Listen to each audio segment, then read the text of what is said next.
तर शेतकरी मित्रांनो, सध्या दोडका पीक असो, कारला असो किंवा काकडी वेलवर्गीय पीक, यामध्ये सगळ्यात मोठा प्रादुर्भाव दिसतोय तो म्हणजे नाग अळीचा. ही नाग अळी सरासरी 4 अवस्थेमधून जाते.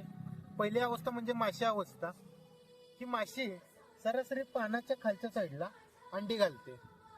ही एक माशी सरासरी 250 ते 300 अंडी घालते. ही अंडी सरासरी 8 ते 10 दिवसानंतर उभवतात. यामधून 8 ते 10 दिवसानंतर ते अळ्या अवस्थेमध्ये जाते व 10 दिवसानंतर सरासरी 2 ते 3 आठवडे ही तुमच्या पानावर लहान लहान रेषा म्हणजे नागासारखे आकार घेऊन ते पानावरचा वरचा लॅमिना खाते व नंतर ती जाते ती कोश अवस्थेमध्ये. ती कोश अवस्थेमध्ये जाताना ही जमिनीमध्ये जाते, म्हणजे तुमच्या पानावरून ती सरळ जाते ती जमिनीमध्ये.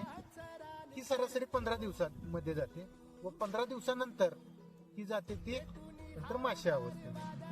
ही त्याची पूर्णपणे लाईफ सायकल आहे.